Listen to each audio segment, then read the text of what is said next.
Hi,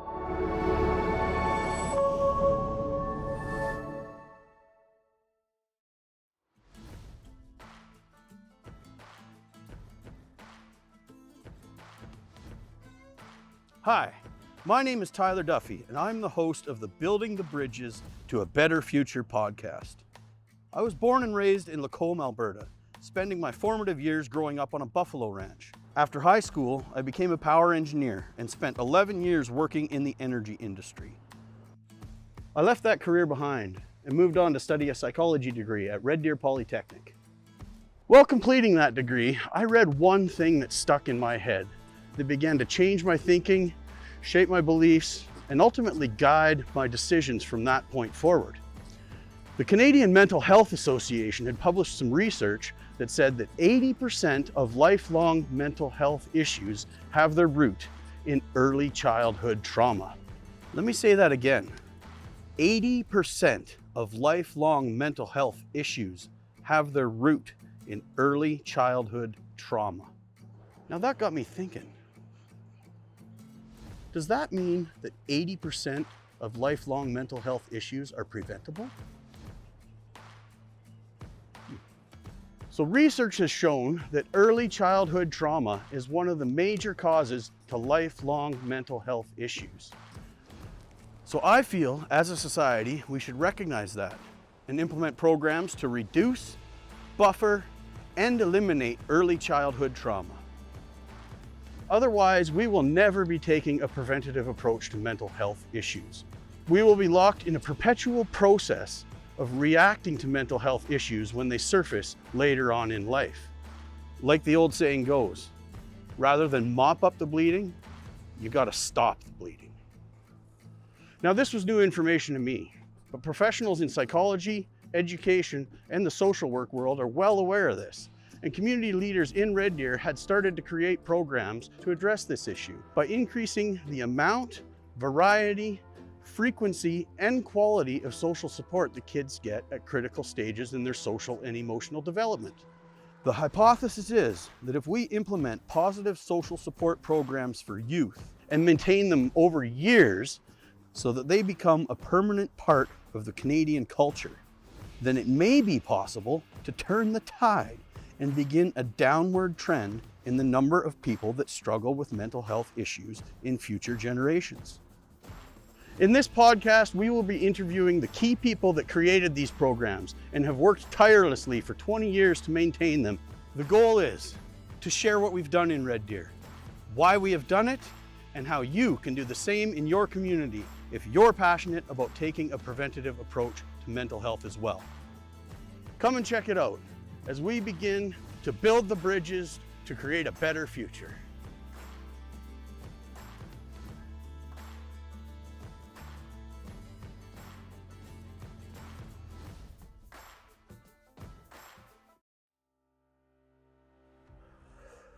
Hi, welcome back to one of the last episodes of the Building the Bridges podcast. This has been a really fun journey for me because we've been diving back into my life 12 years ago when I was doing a psychology degree and talking to people that I worked with to create some programs in Red Deer.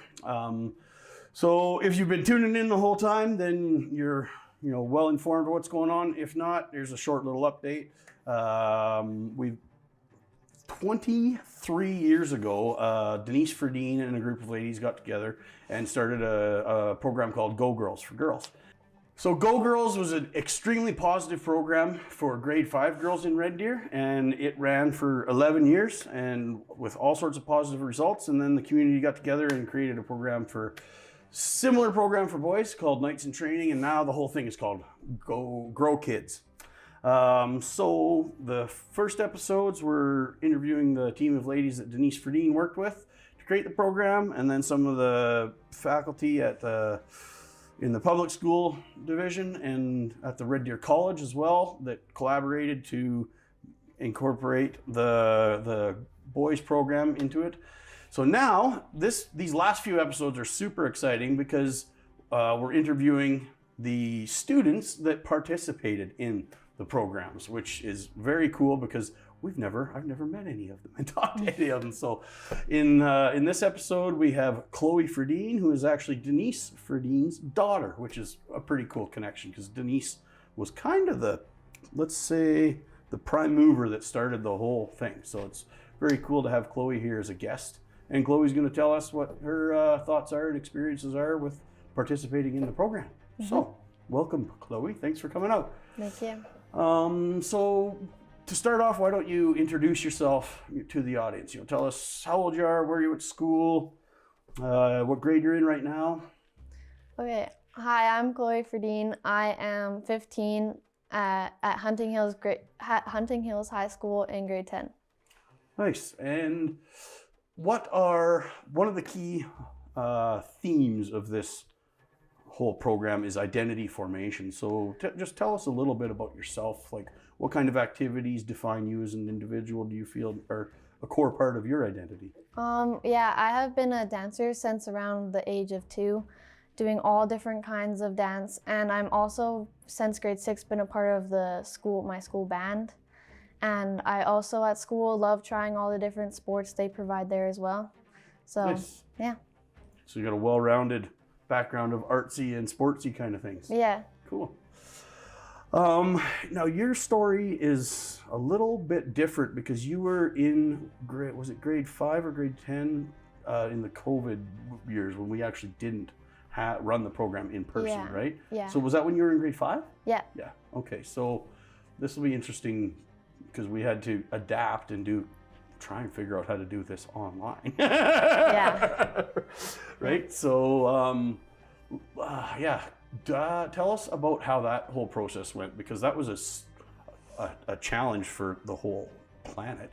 But the whole program is designed to create positive interactions in person. Yeah. Right. And I wasn't a part of the event during those years. So tell me how the Grow Kids program during COVID went. It was actually, I was so excited when they said that we were going to be able to still participate in a different way, because I've always wanted, knowing my mom always did it, to participate in it. And so me and my mom actually made videos to go around to the classrooms to do different activities throughout the schools, and our teachers kind of led it for us, which was still fun to try, and they gave us the message still that the program is about. And they gave us like these Grow Kid bandanas as well. Yeah. Nice. Okay. So did the way it panned out, like what kind of videos did you and your mom make? Like, explain that to me, because like I said, I'm completely clueless to what happened in that year. Some of them were like different activities that our teachers led for us, and I just recently rewatched this one video of me and my mom doing like different yoga poses that you can try, and it's kind of like the activities that you can participate in at the Cully Cut. We kind of like showed ways that you can do it yourself, like without all the stuff. Yeah. So these were kind of, called them tutorial videos. Yeah. That you can follow along. Yeah, and then in the classroom everybody would follow along with the video sort of thing. Okay. So did you and your mom make every video, or was there a team of people making a library of videos? I actually don't really remember for sure, but I know that me and my mom made quite a few of them. Yeah. Made a lot of them? Yeah. So fire off, which ones do you remember making, and which ones do you think were the most fun to make? I remember me and my mom going in our backyard and doing like these, like we did like the warrior pose and those kind of things, and that's the main one I remember. Was yoga stuff kind of? Yeah. Cool. That I remember making. I don't know if other people made them too. Gotcha. Yeah. Maybe we might have to chat with your mom and get some of those videos if they still exist. Yeah. So as you were telling your story there, that kind of brought up a thought, and so in the student population, like grade 1 through 4 kind of thing, is it commonly known that in grade 5 you're gonna get to go Girls kind of thing? I find that I know a lot of people that had like siblings that already went, were always talking about how they were so excited to do it. And like, of course, because people that like, I find that it's such a big event and the teachers probably kind of talk about it. So I would say yes, a lot of people in grade 5, they're excited to participate in this event later on. Yeah. Gotcha. So there's a little bit of buzz amongst the students coming up to it. Like, this is our year. Grade 5, boom, let's go. Yeah. That's very cool. You know, that if there's buzz, that kids are informed about it and looking forward to it and stuff like that. That's very positive for sure. Out of the sessions that you did when you were in grade 5, so did everybody like stayed in their classroom because it was the social distancing kind of thing, right, and stuff? So can you kind of tell me what some of the sessions that your class did? Like I keep saying, we did like the yoga, and I think there was the rocks that you could decorate. I don't completely remember all of them because it was like not a huge thing that we got to do, but there was like different things that you could try and learn with, like, you follow along from your teacher. Gotcha. So amongst the grade 5 students, when you hit your grade 5 year, what was their kind of opinion of the conference as a whole? I loved sharing with all my friends that I already knew what it was all about, and like just telling them how much fun it was going to be. And I find that everyone was excited to go and try out all these different activities and like see what it was really like. And I think everyone was kind of like really looking forward to it. Nice. Yeah. I had a great question there, but then you were really interesting. And it slid out. Now I'm kind of back on track here. What benefit do you think it provides to grade 5 kids to be given the opportunity to try so many different things? Well, I find that like each person is like, your parents can always like get you to sign up just to try something for like one time. So like if you want to just go and try one time, like see if you like doing Taekwondo or something, this is a chance that you can see if it's something you really like, and then afterwards, if it's something you really enjoy, then you can continue doing it and like sign up for it, and then Nice. Yeah, so that's kind of the intent of the program is to try and help facilitate identity formation, right? So that's kind of the goal. So do you have any stories from you or your friends that maybe they tried something at Go Girls that they had never tried before, and all of a sudden they were like, "Oh, damn, that's me right there," right? Yeah. Yeah. I don't quite know for that question, considering mine was very different, but I find that when I was a volunteer last year, that so many of the girls, like, they were so excited to go and try this. Like, we played floor hockey last year, and then some of them were like, "Oh, I'm actually so good at this," and they had like a fun time, and they just seemed to click with that kind of event. Nice. Yeah.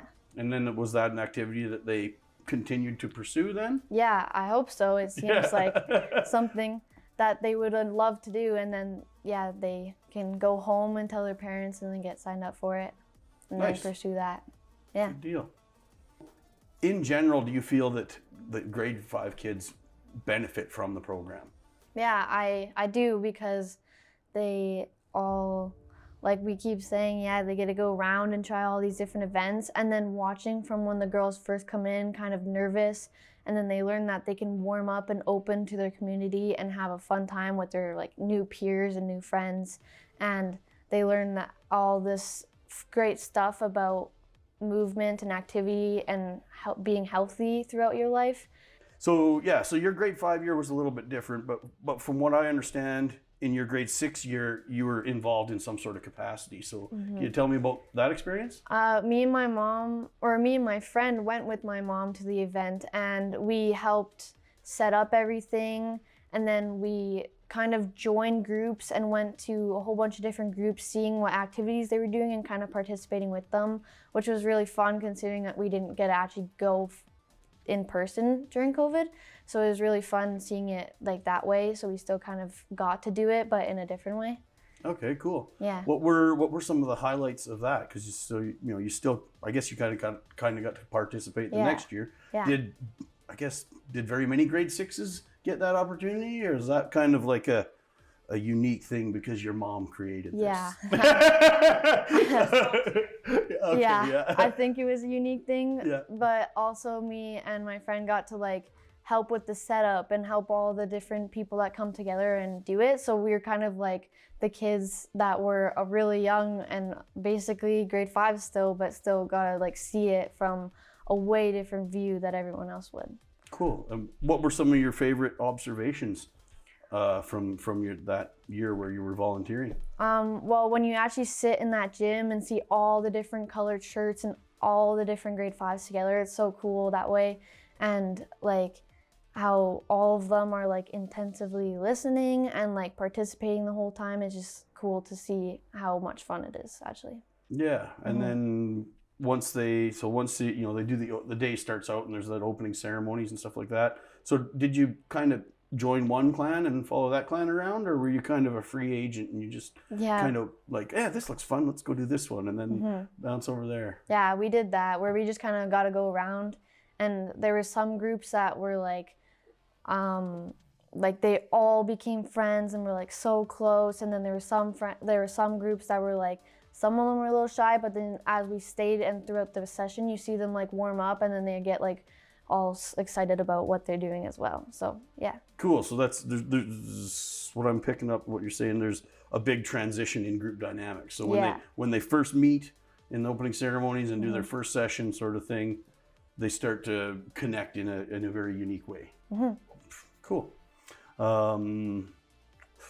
What were some of the sessions that you got to participate in your volunteer year there? We got to learn how to make like a healthy snack. So we did like yogurt parfaits and like bananas and stuff like that.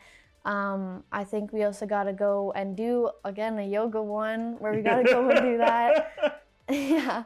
And I don't remember some of them, but I think there's like floor hockey that we got to do, and there's like a taekwondo one that was really fun. You got to like learn how to like do different rolls and stunts and stuff. That one was really cool.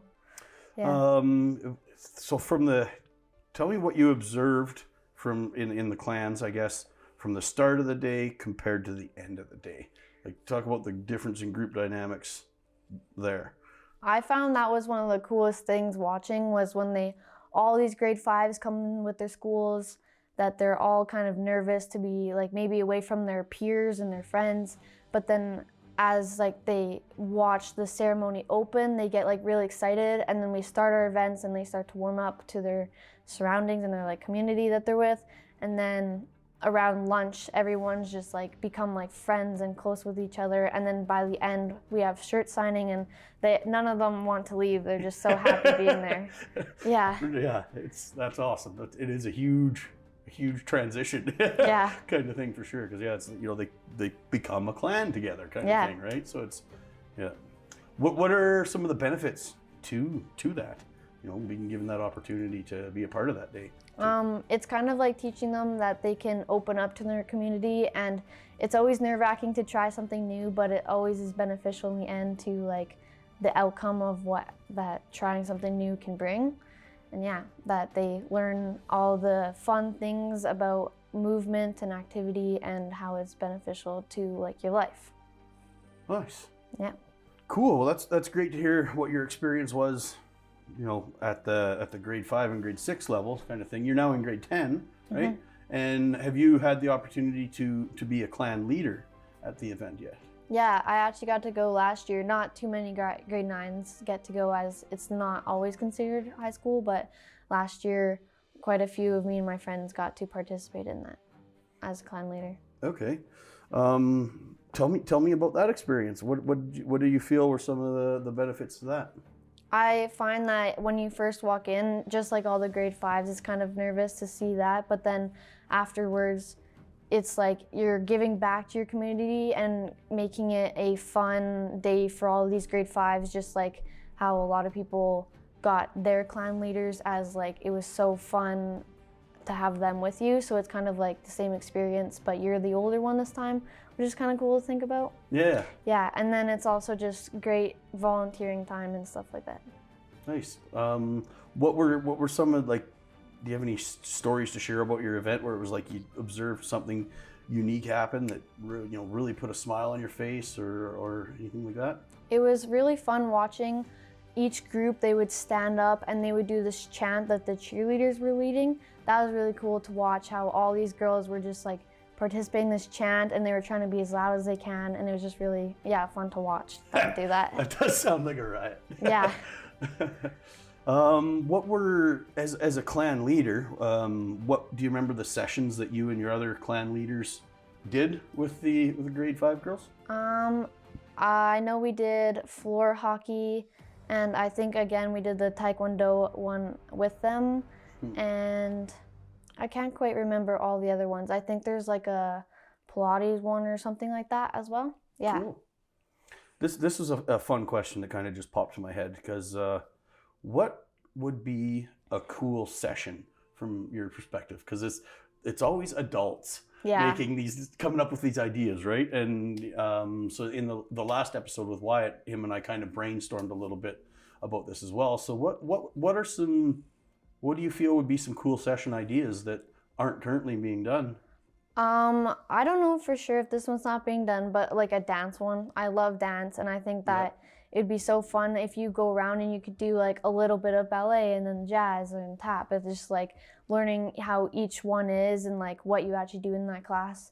And then also as well as like a gymnastics one, because that's not something that you get to do very often unless you get to sign up for it and like do it for like a year for the whole season.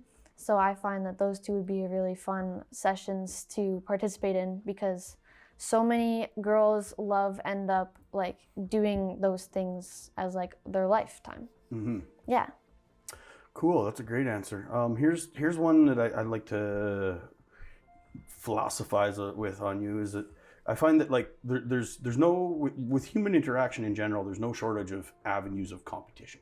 Right? Yeah. So one thing that, because I'm hopefully going to be able to rejoin the organizing team this year, and I kind of want to come up with ideas for sessions that are more cooperation based. And my first idea is still a little bit of competition, but anyways, it stems from, I was playing with my nephews at my dad's place, and we're playing downstairs and we're playing ping pong, and it's me versus them sort of thing, right? And we were playing competitively kind of thing, and it was kind of a bit of a challenge because the younger one's 5, the older one's 11 sort of thing. So then I was like, okay, this is just it's just not working the way I want it to, right? So I told them, I'm like, hey, let's switch it up, guys. Let's make the purpose of the game to try and keep the ball going back and forth as long as possible. So now you're cooperating with each other rather than competing, kind of thing. So it was like, how long of a volley can we have? Yeah. So that's kind of, do you think that would be?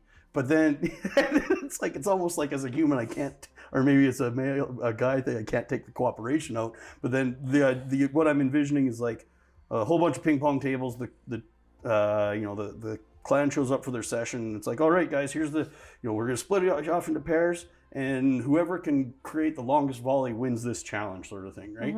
What do you think about that? Am I on a good avenue here, or am I just like? No, Tyler, that's not I actually think that would be pretty cool, because I find that a lot of people are very competitive, and it's like, oh, I want to see how many we can get, and then it's like sometimes it's challenging. It's like, oh, well, we only got like 2 that time, so then you can keep going and be like get more and more and try and like beat your score, which would be pretty fun. I think it would be fun, because it was like as soon as we started playing that, all of a sudden the whole dynamic changed, and now we were like working together, and they were more engaged. They weren't arguing with each other, right, about whose ball was supposed to get that, right? So just that little experience with my nephews, I was like, cooperation, yes, we should work on that. So we might have to rabbit hole down that and come up with other ideas, and then the other side of it is you'd have to come up with, I guess, 15 ping pong tables. So that might be a logistical challenge. Maybe we simplify that a little bit, but did that trigger any other thoughts of what might be some cool session ideas? I mean, for some reason, for the cooperation thing, it made me think of like Mission Impossible, where you might have to like work together to finish a course, or like go through something, or like you have to like kind of like escape rooms too, or something like that, where you have to work together to like get out. that would be kind of cool. That's as well. a good idea. Yeah. Yeah. What do you think? Might be a cool one. Yeah. As you were, when you brought that up, that triggered kind of another idea with your Mission Impossible little ideas. Like it'd be interesting to like have one of the sessions be like, okay, you and your partner, you and your partner are working together here. Your partner's blindfolded. You have to lead them through a obstacle course blindfolded or something like that, right? So it promotes like kind of connection and trust and stuff like that. I've seen this cool thing where one person is blindfolded, one person can't hear, and one person can't, I think, speak. So then you are losing one of your senses, and you have to try and work together to like finish something, like making a sandwich or something like that, which is a cool thing as well. That's here we go. Right on. Yeah. Well, I'm glad we're filming this, so I don't got to take notes. So as far as it goes with being a clan leader, what benefits do you think that offered you as an individual to be a clan leader to those younger kids that you wouldn't have got if this program didn't exist? I find that it gives you like a different perspective of this event and how it actually really affects all of these girls in grade 5, which is like a benefit to know that like you're giving back and like helping these girls like I don't know, find something new. And then also like it's volunteering, which can be very beneficial on like your resume for like the future, which And you talked about the effects on the girls. What do you feel are some of the positive effects you observed on the grade 5 girls? That they can kind of like open up to their community, and they learn about how like daily movement can like improve your mood, and like how activity is like a great thing that you should again do every single day to have a beneficial life in the end. Nice. Yeah. Yep. I agree. So this year you're in grade 10, you said, right? Yeah. Are you going to be volunteering again at this year's event? Yeah, hopefully. So you'll be a clan leader again, kind of thing? Mm-hmm. Nice. So is it like, do you feel are you going to be a clan leader every year until you graduate? Yeah, I hope so. If it works out every year, yeah. Yeah. Is there, amongst your high school friends sort of thing, what's the kind of general tone about the opportunity to be a clan leader? Do a lot of them get excited by it? Yeah, I find that a lot of girls, like, they only take a certain amount from each school. So a lot of girls get excited about, oh, I want to go and sign up for this, and hopefully I get chosen to go and do it. And then as a clan leader also, there's different girls from different schools. So you kind of get to meet and get partnered up with someone from another school as well. Oh, nice. Yeah. So do they run into a bottleneck problem where there's more high school girls that want to be clan leaders than actually get to go? I don't know for sure, but I would think so, because I remember talking to it about my friends, and then there was like not that many people they still needed, so it's not like we could all do it. Yeah. Yeah, but I find that they always need as many leaders as they can for each group. Yeah, for sure. It's in a way the more the better. Other than we can't have there's a maximum capacity that the facilities can handle, right? Yeah. So it's like if we had one clan leader for every grade 5 kid, that would just be too many. Like it wouldn't fit. Like the facilities we have in Red Deer can barely handle what we're throwing in them already. Right? Yeah. So you've had a unique experience because you had the COVID year, but then you got to volunteer as a grade 6. So you kind of got to experience what it's like at the mentee level, and then now you're volunteering as a clan leader as well. This is in a way kind of a program that's relatively unique to Red Deer, like in a way. So do you think that this would benefit kids in communities across the province if other communities just were inspired and wanted to, and started to do the same thing in their community? Yeah, for sure. I think it's something that should start to go around to different communities, as like I've seen all these girls having such a great time, and each grade 5 can have an opportunity like this would be like amazing. I agree 100%, and that's the purpose of this podcast. Yeah. So I'm glad you agree, right? Yeah. If you were like, you know what, I never even wanted to go anyways. Yeah. Which it doesn't surprise me that you're very excited about it, because it is an amazing day, right? And the energy level, like you said, the way the energy changes between the clans at the start of the day towards the end of the day it's a insanely positive transition. Yeah. Well, here's a good question. What do you feel are some of the challenges to inspiring other communities to take up action and actually do it? I find that like maybe getting all of these adults that are motivated to put so much work into it, because I know all the adults have a lot that they have to put into this event, and then finding a place that they can hold all of these different activities and stations, and then having all of the different leaders like contribute their time to all these grade 5 people, which I find that there is someone in every community that would totally be willing to do this, but they have to have enough people to run this huge event. Yeah, the people and the personnel, and then communicating and sharing the framework. Yeah, for sure is the definite challenge. But it does take a team of a committee of people to champion the event, sort of thing, for sure. So. What do you have to say to any adults in other communities that want to have a positive effect on kids? What do you got to say to convince them to take up action and do it?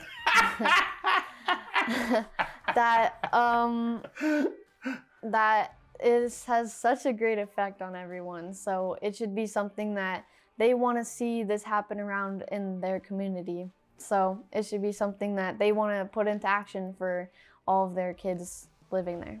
Awesome. That's great. Yeah.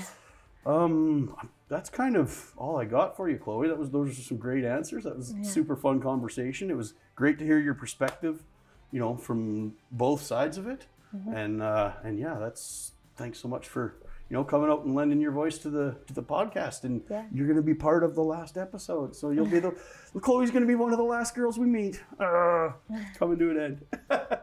Awesome. Well, thanks so much, Chloe. Thank you. Have a Merry Christmas. We're coming into Christmas season, and this probably won't come out until Easter, but whatever. Yeah. But thanks for tuning into the Building the Bridges podcast. We're going to talk to one more high school student, and then that'll be it. We're done. And hopefully some of you are inspired to take up action and do the same thing in your communities. At the end of each episode, there's a list of emails of people you can email. You can email myself. You can email Avery Grainger or Fredeen, and we're all available as consultants to kind of share what we've learned from doing this over the years. So thanks so much. All right, welcome back to the Building the Bridges podcast. In the last 2 episodes here, we are interviewing high school students that went through the program. So here we have Avery Grainger, and we're going to talk to her about her experiences and what she feels are some of the positive benefits of the program. So, Avery, the Go Girls Day, what do you have to say about your experience in that day? Yeah, so I just recently graduated university, so 5th grade is a little ways away from me, but from what I can remember, I remember just being super excited for the day. It was definitely something that I knew was going to be happening as a 5th grade student. I got to look forward to it throughout elementary school. I remember, I think I maybe did like swimming and gymnastics and some sort of journaling thing. Those are the 3 activities I kind of remember doing. Yep. But yeah, overall it was a very positive experience, and I thought it was cool that I got to also be in a group of girls with other girls that were from different schools as well. I think from what I remember, it was like not just one school was kind of grouped together. We were all split up into separate groups, with maybe me being the only person from my school and all the other girls being from elsewhere. So that was kind of nice to be able to meet different 5th graders from around Red Deer who you wouldn't normally maybe run into. So yeah. Gotcha. Was there any connections with friends that you made that day that kind of became longer term friends, or that you stayed in contact with? None specifically that I remember, but I went to Mount View Elementary School until 4th grade, and then I went to Maddie McCullough for 1 year only in 5th grade. So I do remember seeing some of my friends from Mount View at Go Girls, and I thought that was just a really nice opportunity to connect with some friends that I had maybe not seen throughout 5th grade. So even though I don't remember specifically meeting any new people, I did get to kind of see other friends that I normally wouldn't. So it was still a good experience with that. Gotcha. Because the whole day is promoted at, or is targeting at promoting positive youth development in kids, right? And helping them, navigate that stage of social and emotional growth, kind of when they're going through maturity or puberty sort of thing. Yeah. So what we're kind of trying to do is help them navigate the identity formation process a little bit. So do you, from your experiences in the program, do you feel that we're successfully achieving that? And if so, how does the day contribute to identity formation in 10-year-old boys and girls? Yeah, for sure. I think that Grow Kids overall does a really good job at promoting that, and I think the question of identity formation is so central. You're right, like for a 10-year-old entering middle school, and then again for maybe a 13-year-old entering high school, and then a 17, 18-year-old graduate entering university. It's like these different kind of periods of life transition, and when you're a kid, like going to a new school seems like such a big and scary and daunting thing. So it is nice that it takes place like at that age when there's already a natural transition happening, but then again, the identity formation, like just having those opportunities to do different activities and see just kind of like what a path could look like something, just given the opportunity like to do something cool basically, or be exposed to something you might not normally be exposed to. I think that days like that and Grow Kids specifically, or like my experience with Go Girls, it's nice because it maybe just gives you a path as a 10-year-old that you maybe wouldn't have thought about before, and then that path you can then incorporate into your identity or use it as like a stepping stone into something bigger. And even like I mentioned, I just graduated university, I'm back to like the same phase of life transition, and it keeps repeating as you get older. So I think having that first opportunity as a 10-year-old is such a nice vantage point to then think back on, like, oh wow, when I was 10, I got to do these things at Go Girls or Grow Kids, and it kind of gave me confidence or gave me exposure to a new thing that I wouldn't have thought of to do before. So now you can kind of take those lessons and reuse them later on in life. So I think that that's definitely something super important for 10-year-old kids. And I think it's a very helpful tool for identity formation as well. So. That was a great answer. Wow. I'm excited to listen back to that one and be like, holy cow, this is good. This is good stuff. Yeah. So that's kind of a little bit different avenue and deeper than I thought about it before. So do you tell me if I'm interpreting you right? What I'm saying, what I kind of glean from that is that because it kind of makes that transition from grade 5 to 6 when you're switching schools, because you go from being the big kid in the school and nobody's going to mess with, sure. right? And then you're moving into grade 6 where now you're the the low dog on the totem pole, to use an analogy sort of thing. So so you're saying that trend, the program helps makes that transition smoother, and then it gives you kind of confidence for it moving on through various stages in your life, because like you said, going from school to school and then university and yada yada yada. So it just kind of makes new things a little less scary. Am I kind of picking exactly. up Sorry, I gave a very long answer, but that is definitely the gist of it. I mean, when I think back to like maybe one of the tougher periods of my life, it was right when I graduated high school, trying to decide what to do. Like, do I take a gap year? Do I travel? Do I go to university? Like, there's so many questions. So starting that process early on, when it's a given that you are going to move on into middle school, you do have that kind of linear pathway, but just starting to think about different opportunities you could have or things you could do when, 6th grade isn't the guarantee at the end of it. Maybe you're in 12th grade and you have more opportunities, and it can seem really overwhelming when there's not a clear path set out to you. So I think Grow Kids definitely like starts that thinking process sooner of things that you could do, whether or not it just be like an extracurricular activity or it becomes something bigger, like a more pivotal part of your career or what you choose to study in school later on. I think that kind of getting younger kids to think about those things, maybe even subconsciously, like I don't think they're actively going into that day being like, oh, I'm gonna, you know, choose to swim at Go Girls because I'm gonna be a professional swimmer or something like that. But just having that avenue open to them if they choose to pursue something further, I think is definitely one of the benefits of the day for sure. Nice. So what skills do they gain, or do you feel they gain from that day that is so transferable to different stages in their life later on? Nobody's ever taken me down this avenue with it. So this is very interesting to me. I think what I would think anyways, in a much smaller scale, it's just like decision making overall, or maybe finding your niche or finding your passion within that. I mean, when I was 10, like I was a competitive dancer and I knew that I loved to do that and I was going to continue to keep doing that.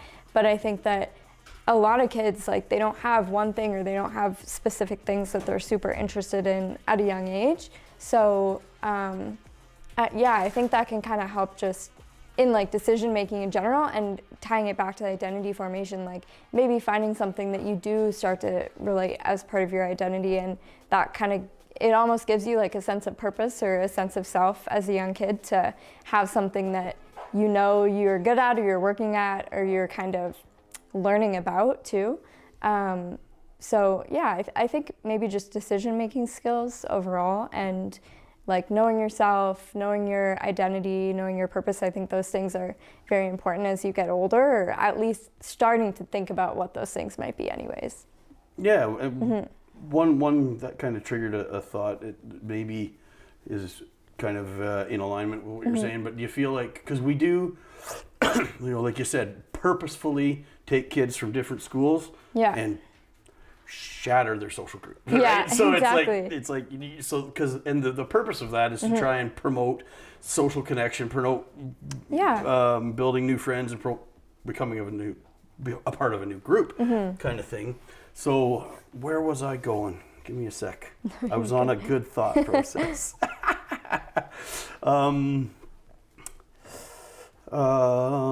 So I guess where I was going with that is it's like, do you feel like that process of being faced with that challenge of here's a group of people that you've never met, and then, you know, by the end of the day gaining acceptance and membership in that group, do you think that empowers them to just kind of take the edge off of that, so anytime they face that later on in life, it's not quite as daunting and they're more likely to successfully navigate it, rather than, you know, perhaps not even engage and just try and avoid avoid joining new groups because it's scary. What if they don't like me? Right? Yeah, for sure. No, that I think that's definitely another really beneficial aspect of the program for sure. And I actually do kind of remember feeling maybe a little bit uncomfortable at the start of the day in a group of girls that I didn't know previously, but then as the day went on, you do just kind of you're literally forced to break out of your shell a little bit and get to know the people around you. And even I was mentioning earlier how I switched schools for 1 year in 5th grade. I had to do that in 5th grade, entering a new school with people I'd never met before, and the same kind of feeling of just being so uncomfortable at first, but then you kind of get your footing and learn to just be outgoing and be yourself. And I think that there are so many times in life when you're going to university or doing other things that you are kind of thrown into a new social environment.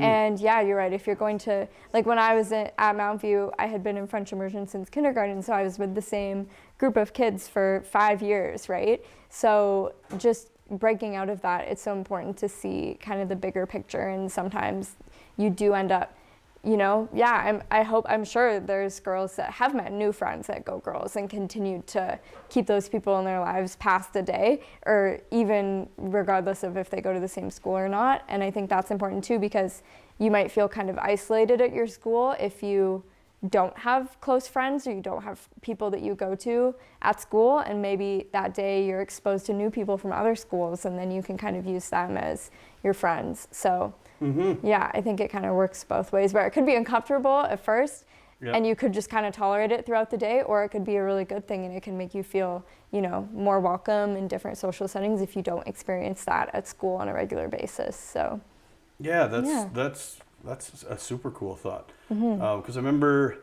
when we created the Nights in Training Day, I was tasked with doing a literature review for course credit because I was doing my psychology degree at the same time. And so I had to review, I spent 2 months just reviewing academic literature, right? What kind of interventions have been researched that are successful at, you know, increasing self-esteem and resilience and stuff, have a positive effect on kids in a general way, right? And you know, there was some interventions were unsuccessful and whatever, right? So what I found in the literature review is that the interventions that were successful in, you know, achieving their goal, which was positive youth development, they all had one common thread in common, which was they were structured in a way where it prevents kids with a challenge, right? And then it's like, okay, overcome that. Right? For sure. On your own. Yeah, definitely. Yeah. Kind of thing, right? Yeah, and that's absolutely. one of the challenges the first challenge of the day is, here's a challenge, you know, break the ice and become part of this group, right? For sure. Yeah. That's very cool because that, you know, successfully doing that once in grade 10 may perhaps take the edge off and take away some of that social anxiety for them for the rest of their life. Yeah, so that for sure. Anytime they have to join a new group, they're like, this is easy. I can For do sure. this. Yeah. I think also like just Red Deer, like smaller town specific as well, smaller city. It's so easy to feel like you know everyone all the time and you go anywhere and you run into people you know and you're not really forced maybe on a daily basis in your daily routine, especially as a kid, to meet new people. So I think that's just another added benefit of it because chances are, unless you continue like living in a small town or a smaller city, like you are gonna have to break the ice with people all the time, like quite frequently, whether that be like if you pick up a part-time job in high school or anything like that, even like before graduating, I think it's important to have that skill for sure. And it's easy to get comfortable in just your little circle, but it kind of prohibits growing as a person, I think, and I think that's a good skill to learn early on for sure. I agree. 100%. Well, what closing thoughts do you have to share? Because you're, you know, young adult now, you finished university kind of thing. You know, we've talked about all the yada, yada, yada. The whole purpose of this program or this podcast is to try and inspire other communities to implement similar programs in their communities. So what do you have to say to anybody who's watching who's 3/4 inspired and is like, what do you got to say to you know, advocate for the Go Girls Day and spreading it to communities outside of Red Deer and across the province, across the country and globe, and then why not the galaxy? For sure. I think as an adult now in my early 20s, I think that something that is hard to maintain as an adult is trying new things in general and picking up new hobbies. Anything that you do, it's gonna cost you money. It's gonna take time when you could be working, when you could be studying, when you could be doing other things. So I think it's so important for kids as they get older to try as many new things as possible and to really just be pushed outside of their comfort zone because it's going to get harder and harder for them to do that as they get older. So I think 10 is like the perfect age to where it's kind of a transition period, but it's also like they're still young enough to be excited about trying new things and be open to that. So I think just giving kids as many opportunities as possible to maybe find what they like is super important for their development and also their ability to maybe feel less isolated or bored or anything like that. So I think just trying new things in general and encouraging kids to try new things especially is like the number one advantage of this program that I think of. So nice. That was a great answer. Yeah, thanks. Well, there you go. Grow kids in your community because Avery Grainger says so. Yes, I do. Awesome. Well, that was great. Thank you so much for your time, Avery. That was super. I'm glad that we did this interview right at the end here. Yeah, perfect. That That was some interesting thought avenues that Thank you. I hadn't been down before. So. Yeah, perfect. All Thanks right. so much. Thanks, Evan. All right, well, welcome to the last episode of the Building the Bridges podcast. This will be, what are we, episode 8 or 9 or something like that. I forgot. But yeah, so we've talked to, this whole time we've been talking about the Go Girls program that was started in Red Deer and how that's evolved to incorporate the boys as well, and the Nights in Training program, and that's all evolved into Grow Kids, which is a one-day event for all the grade 5 kids in Red Deer that happens every year, and it's all focused on positive social and emotional development for the grade 5 kids. And a huge part of that program is that we recruit high school volunteers to be clan leaders for the clans of grade 5 kids throughout the day. And one of those here is Eaven Clark. And Eaven has been a clan leader how many times? 3. So This is going to be my 3rd year. 3rd year in a row, right? Yeah. So she's been a clan leader every year of her high school career. She's graduating this year, so she's moving on.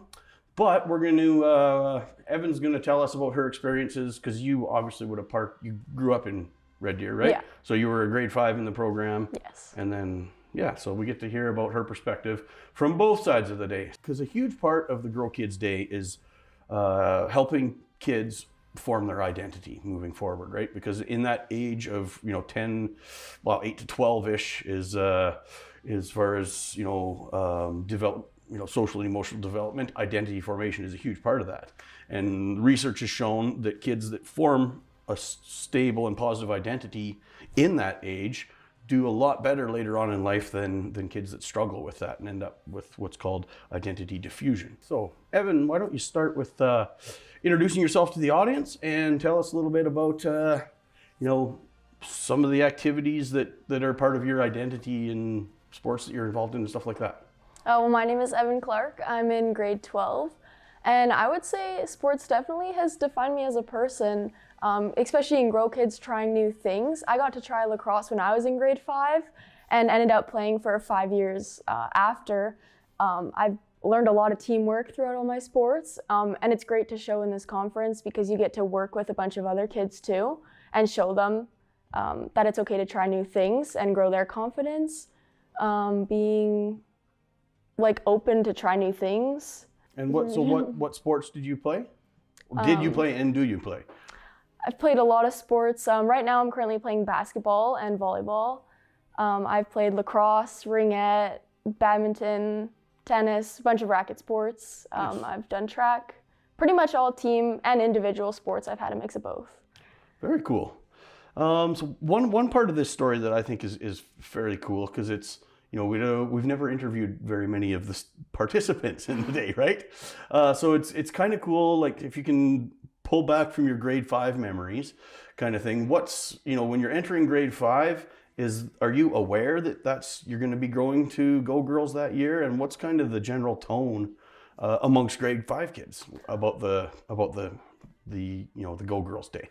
Well, I think when most kids find out, when their teachers tell them that, hey, you're going to this event, so many girls get so excited because they're like, oh, I get to try this, oh, I get to do this sport, or oh, I haven't tried this.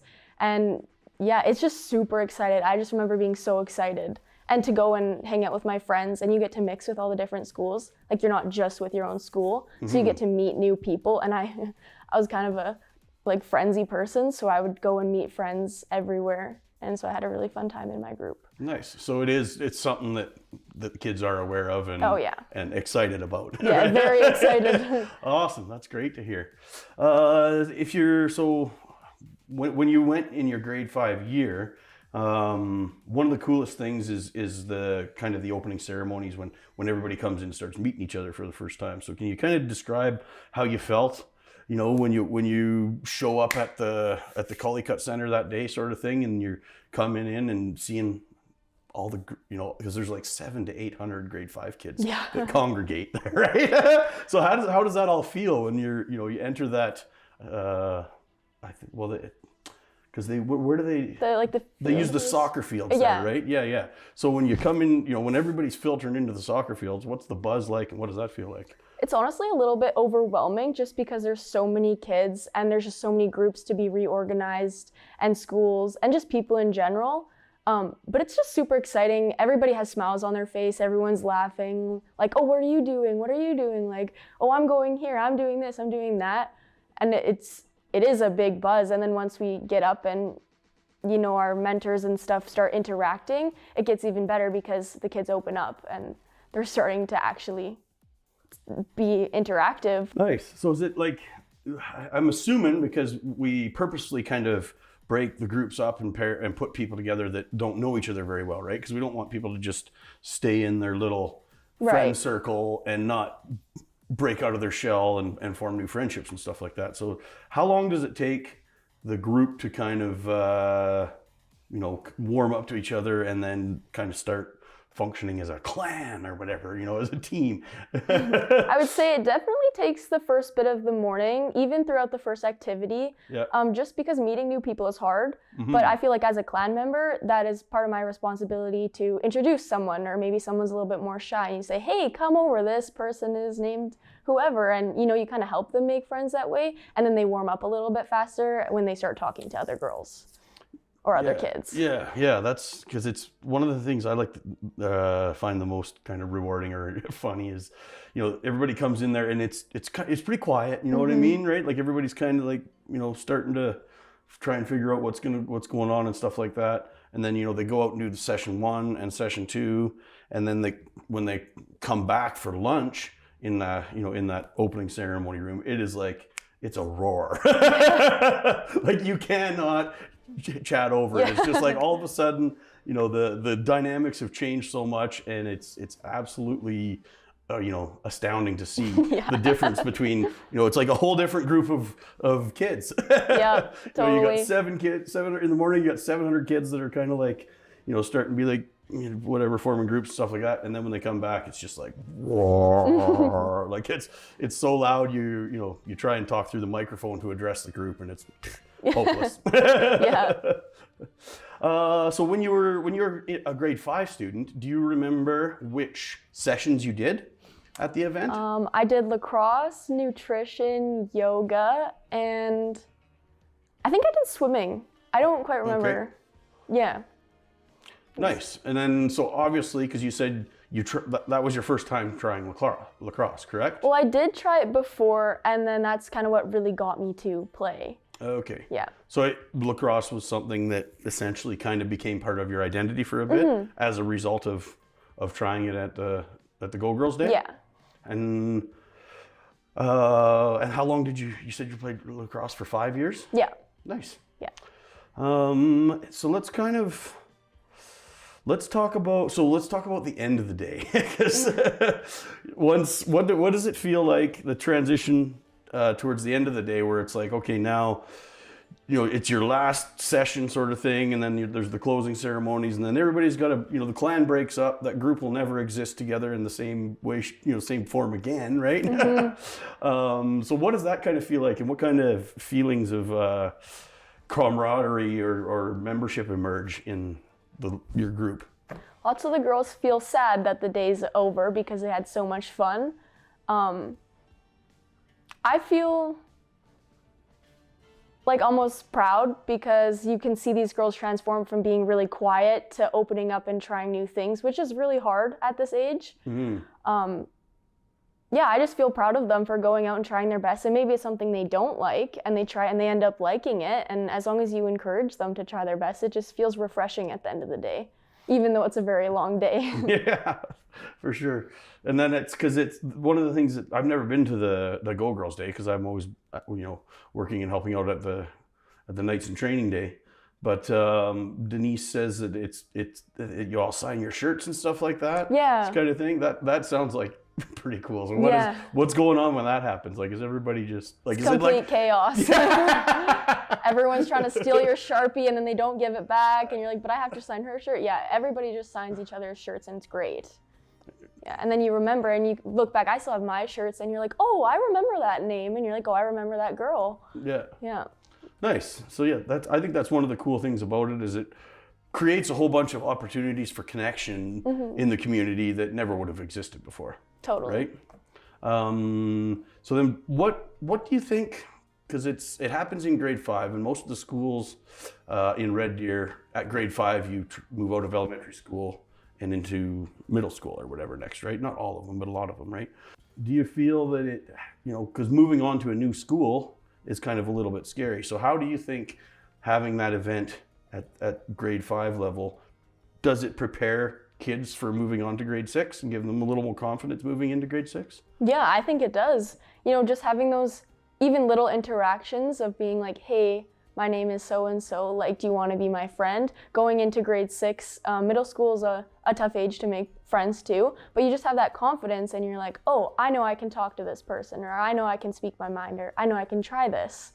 And then I think it just opens up so many different levels in middle school, and that's when like the school sports start and you can just branch off and be who you are, and it's easier to be who you are. I would think so, yeah. I've never gone through it, obviously, but I think that it creates all sorts of opportunities because, when you go into grade 6, your first day of grade 6, it might be a little less scary if you're walking through the door and then you see, oh, she was in my, you see people that you recognize that you haven't seen all summer, right? but then it's, you might go into it with kind of pre-existing friendships from the Go Girls Day, right? Mm-hmm. So when you participated in grade 5, can you think of any like unique events or stories to share about the day where it was like you saw something happen or anything like that?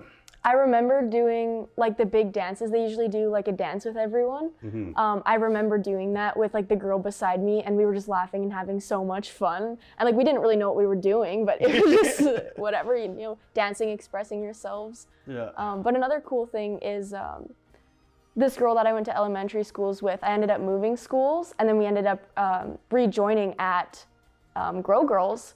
And we got to be in the same group and spend the day together. And now in high school, we actually got to mentor together. So it's kind of cool that we got to experience both together. Yeah. Which was fun, and try new things together. Nice. That's great. So let's move on to, that was when you were approximately 10, right? Yeah. And then 5 years later, you're in grade 10 and now you're a clan leader. What did it feel like to come at the event from the clan leader perspective rather than the grade 5 kid? Volunteering for my first time, I was a little bit nervous because I did remember what happened in grade 5, but it's just kind of new because now you're in a new role. Like now you're responsible for these kids, and now they're looking up to you instead of you looking up to them. So it kind of feels special thinking like, oh geez, now I am the older girl that all of these girls were looking up to, because that's what I did in grade 10, was like, oh, that girl's really cool because she's older than me and she does these sports too. Mm-hmm. So yeah, it's just kind of special that they get to look up to me as a role model and feel comfortable around me throughout the day and trust me to have fun.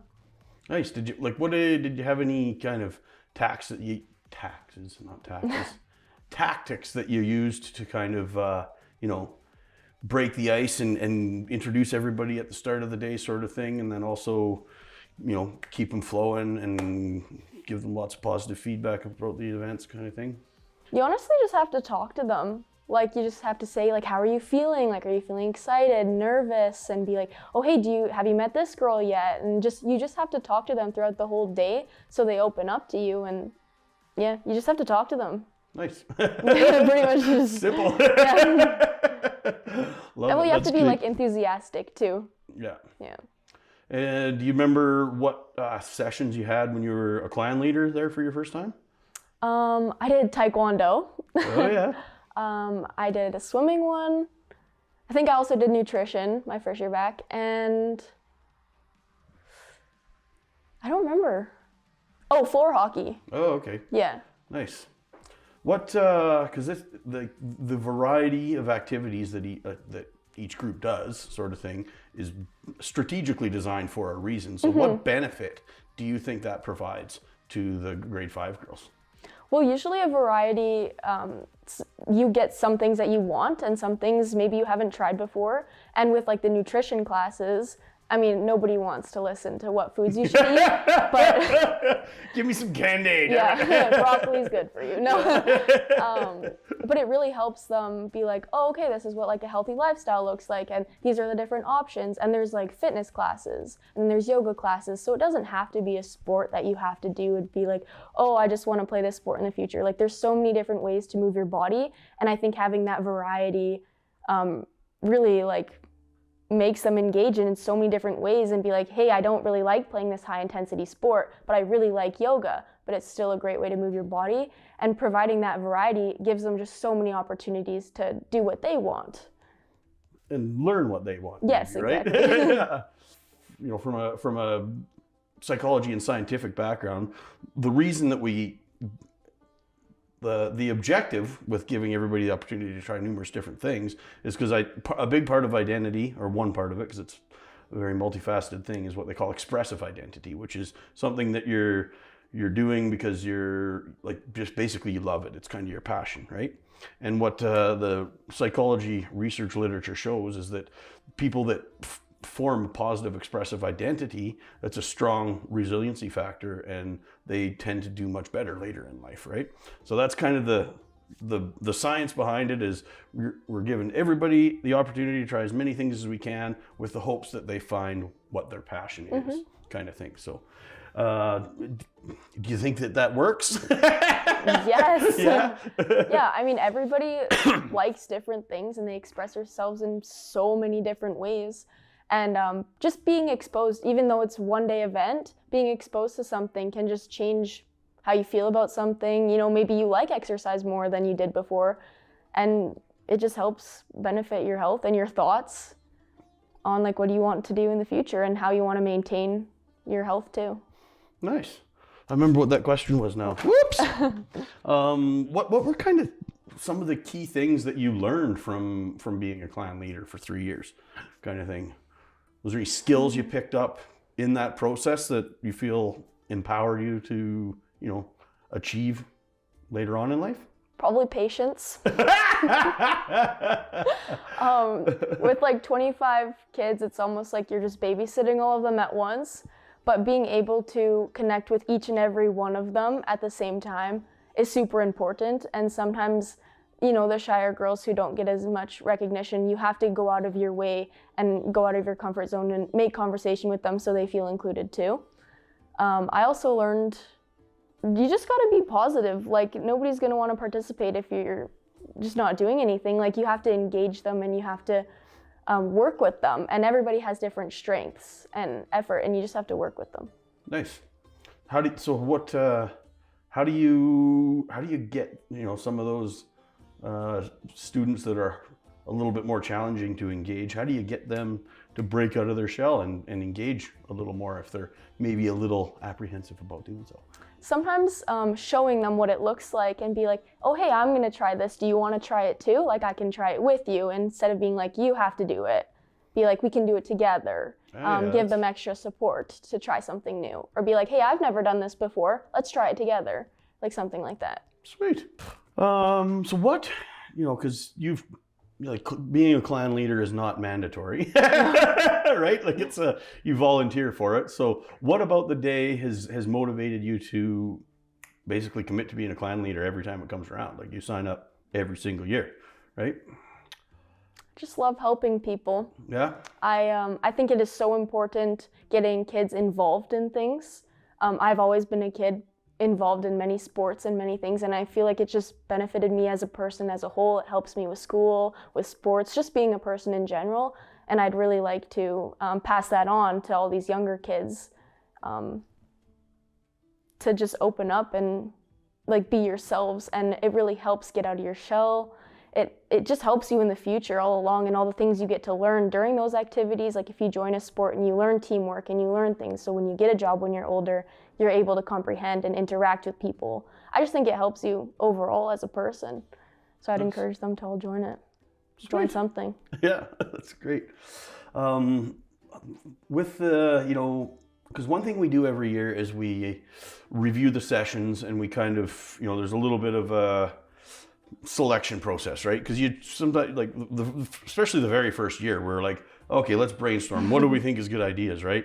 And then we did the first year, and we would have groups of observers go around and observe the sessions, and for things like engagement, and then, you know, they're looking bored, yada, yada, yada. And then we kind of, you know, some of them were like, yep, this is working. This one is not, right? So we kind of we refine a little bit each year.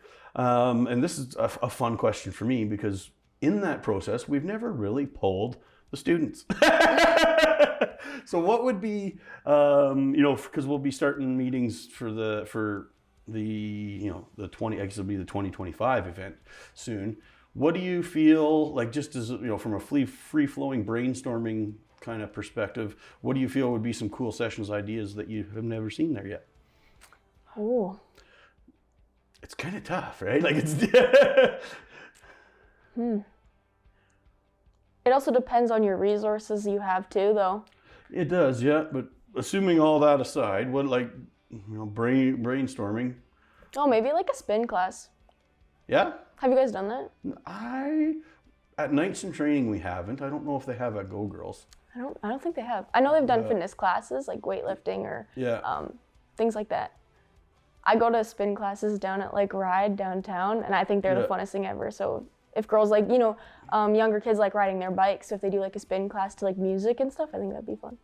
That is actually a good idea. I've been to Ride a couple of times as well, and yeah, it's like a dance party on a spin cycle.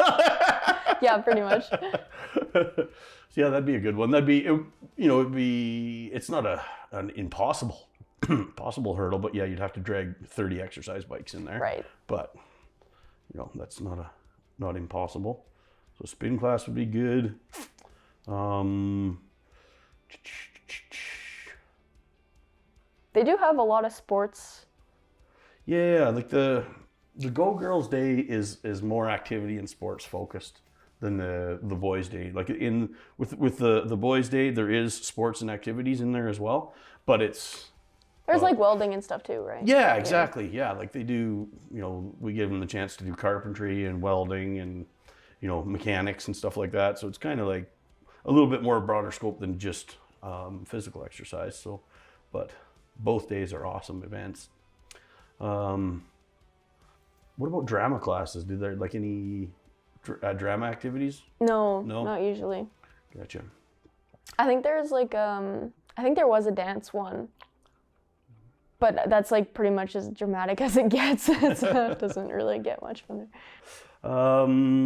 So that kind of, to wrap it up, as far as let's focus more on the grade 5 kids. What benefit do you feel they come out of that day with? Friendships for sure. Yeah. Understanding other girls, getting to know other girls, being confident in trying new things. I mean, you can't express it enough that trying new things is so important, and just getting out of your comfort zone. Mm-hmm. Being able to acknowledge things maybe you didn't like, but you were okay to try, and that the world didn't end, that you had to do something you didn't want to do. Yeah, just being like flexible with what kind of activities you were doing. Yeah, just understanding that your health is important. Taking, having them take away that it's important to take care of your bodies and your mind, and like what you put into your body, and like what you eat, and all these different health factors that you may or may not talk about throughout the day, depending on what activities you're doing. Yeah, probably just taking away what they can do in the future. Because like when I was in grade 5, I just remember talking about nutrition, and obviously nutrition is important, and I still talk about nutrition to this day. Nice. Just being active. Yeah, just being healthy. Sweet. What about like benefits to the community as a whole? Do you think, on a little bit larger scale, what benefits does that, because it's been happening for 23 years now, right? I think starting these programs at such a young age really helps them grow, and then when they become adults, they can pass that on to the younger kids. It just provides a better community in general. You know, all the sports teams can't happen if only one person shows up. So many different things. Like you also make new friends, like playing sports, and you're like, hey, I play this sport. Oh, I want to join this sport too. Getting the community involved in general you know, our facilities, like in Red Deer, we all have like the collie cut. You can go play in the field house and be like, oh, hey, I learned this new sport. I learned badminton. Let's go play badminton. And then it being passed down by generations just helps the overall health of the community in general, being positive and getting involved and trying new things too. Ha! That's a great answer. Nice work. So what do you feel, because it's like kind of the purpose for this podcast is because I think that this event is extremely positive and beneficial, but it's relatively unique to Red Deer as far as I'm aware, you know what I mean? So it's kind of, you know, the goal of the podcast is to essentially share the story of the creation of Go Girls and the evolution of it over the 23 years, and try and inspire other people to do the same in their own community, because I believe it has a net positive benefit on youth that in, like, you know, so many ways, right? So what do you have to say to people in other communities that are watching this, to, you know, to inspire them even more to, because it is something that takes a little bit of effort. You're right. Yes. Right? It's not like this happens all on its own. You know, there's a committee of people that organize it. It is a bit of work. It's not a ton of work once you get the framework nailed down, kind of thing. But it does require an organizational committee. So, yeah, what do you got to say to inspire people to, you know, form a committee and do Go Girls in their town? Or Grow Kids, I guess it is now. My biggest advice would just reach out to as many people as possible. It's a hard thing to deny when someone says, hey, do you want to do this conference to help girls try new things? Like, it's a pretty hard thing to deny. I feel like lots of people would be willing to help if they had the time and wanted to plan things. Just do it. Just do it. It works, it's beneficial, it's a positive thing, and it helps everyone. There is no negative thing about it, and you can't go wrong with it. You just do it. Yeah, I agree 100%. There's no negative thing with no negative outcome from it at all. Yeah, that's a great point. Yeah. All right. Well, I think that wraps it up. Do you have any closing comments you want to add? No. Perfect. Cool. Well, this is the last episode of the podcast. Thank you for tuning in.